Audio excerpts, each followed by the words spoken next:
बिस्मिल्लाहिर्रहमानिर्रहीम।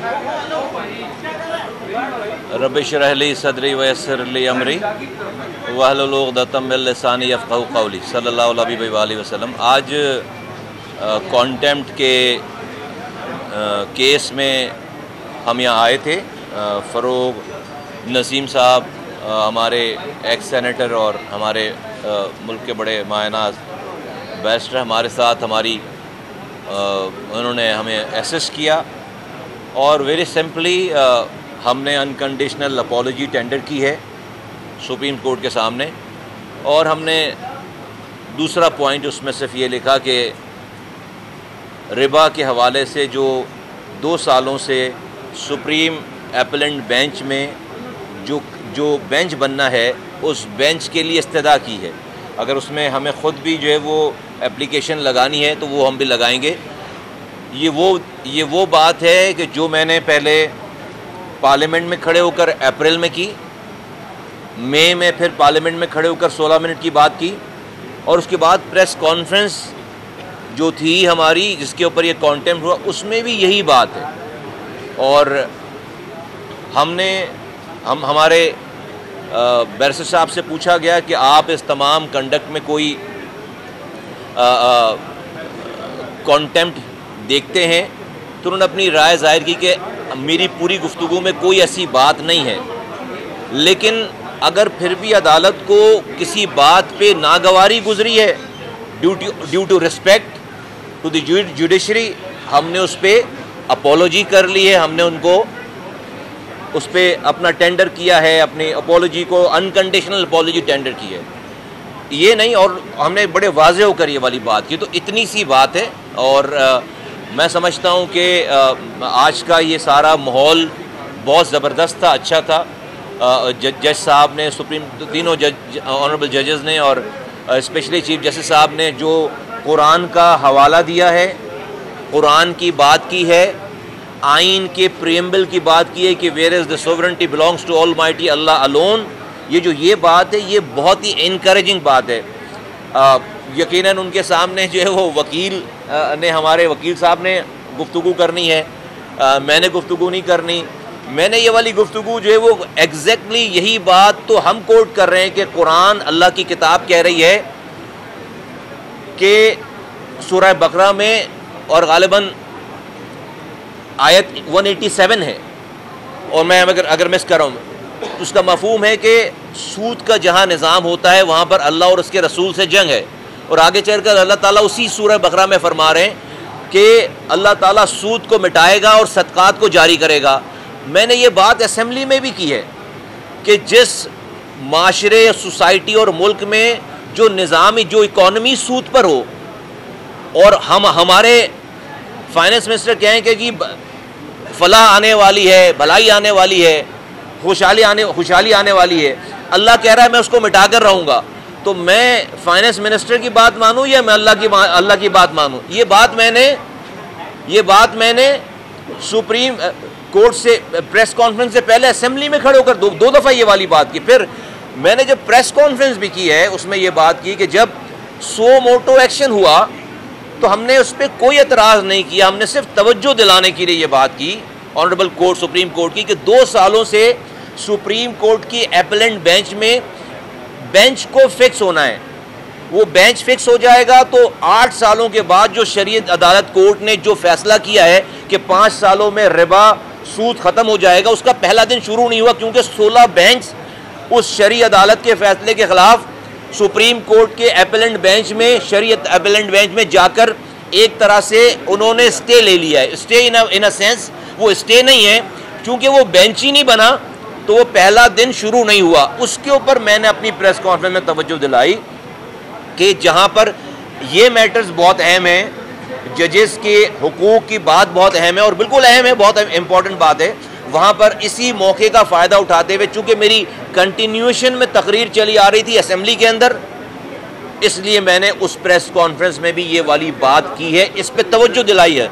मैंने कोई खुदा न खास्ता जो रऊफ़ हसन साहब PTI के जिस तरह के जुमले अदा कर रहे हैं, वो जजेस को जो है वो टाउट कह रहे हैं, वो जजेस को अंधा गूंगा बहरा कह रहे हैं, मैं तो उसका सोच भी नहीं सकता। फिर जो नारे लग रहे हैं बाहर सुप्रीम कोर्ट के और जजेस के ऑफिस के बाहर, वो तो मैं अपनी ज़ुबान पर भी नहीं ला सकता।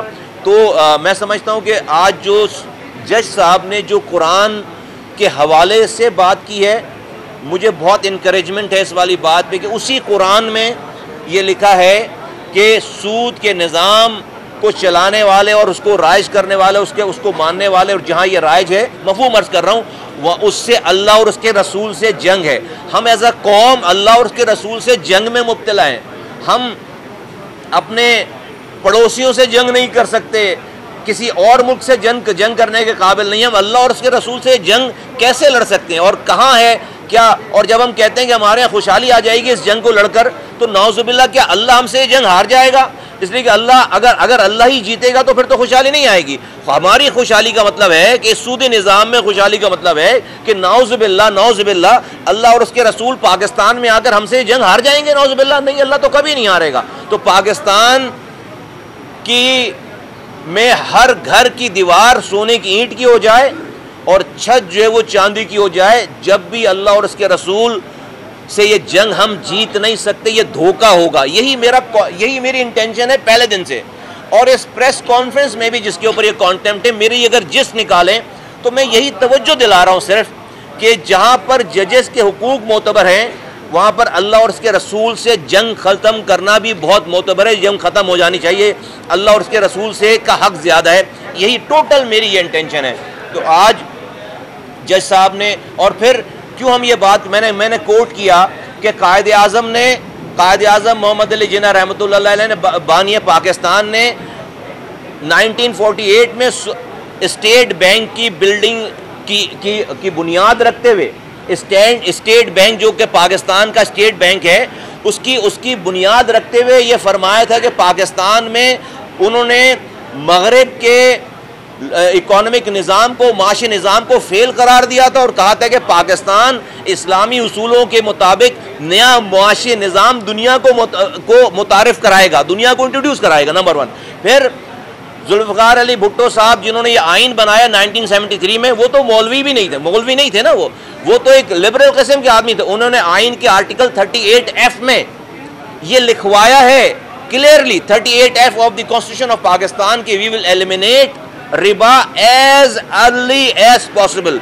आज 51 साल हो गए, हम एज अर्ली एज पॉसिबल हमारा ख़त्म नहीं हुआ। फिर कुरान कहता है कि सूद के निज़ाम कि जो है वो अल्लाह और उसके रसूल से जंग है और अल्लाह सूद को मिटाकर रहेगा। जब अल्लाह और सूद क्या है? मेरी इकोनॉमी है।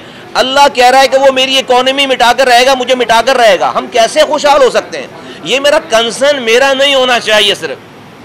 मैंने तो पार्लियामेंट में पहली दिन की तकरीर की ये बात की है, दूसरी तकरीर में ये बात की है, और फिर जब मुझे मौका मिला कि एक मुल्क में ये इशू चल रहा है, मैंने वहाँ भी ये वाली बात की है।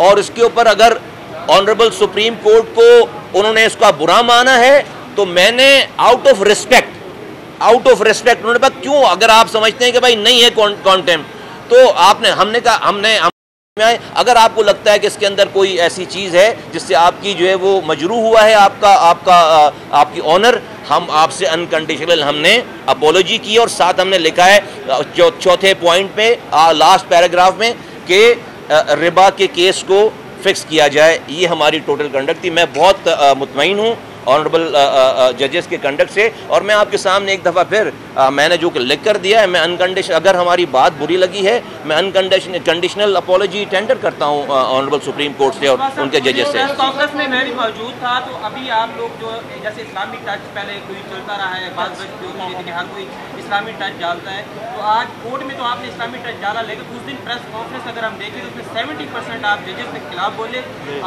बाबर सितार के हवाले से आप बोलते रहे, अतर बिन अल्लाह के हवाले से बोलते रहे। अपने सुनो जवाब देता हूँ। आप बिल्कुल गलत फरमा रहे हैं। आपकी समातों में किसी और की बात घूम रही है। मैं अपने सुने मैं अपने कहे हुए को जानता हूँ। सुनो रियल मेरे बात में मौजूद है यार, ऐसी बात नहीं है। मैं एक अपनी बात को कहे हुए ये, और इस्लामिक टच की बात हमसे नहीं करना, ये किसी और से करना। इस्लामिक टच की बात नहीं करना, हमसे नहीं करना।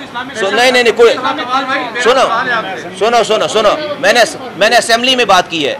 उसमें वहाँ भी इस्लामिक टच की बात की है मैंने आइन की बात की है, वहाँ भी इस्लामिक टच की बात। जुल्फ़िकार अली भुट्टो भी इस्लामिक टच देकर गया था, 38F लिख कर गया था। ये कुरान जो कोट कर रहा हूँ मैं अपनी पास से बोल रहा हूँ, ये इस्लामिक टच है। मेरा आपसे सवाल सियासी है ना किसी तरीके से।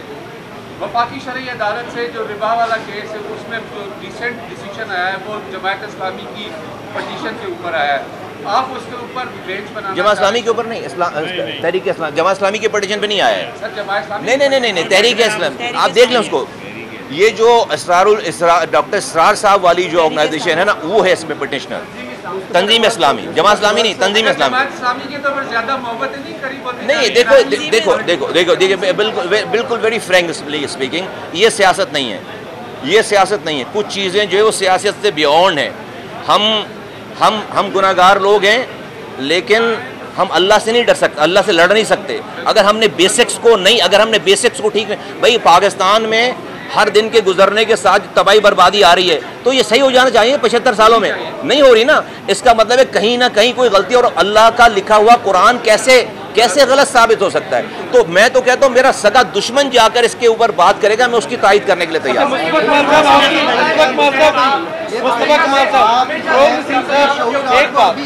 ये शऊर आपको अभी क्यों आया? आप तो कौमी असेंबली के मेंबर कब से चले आ रहे हैं?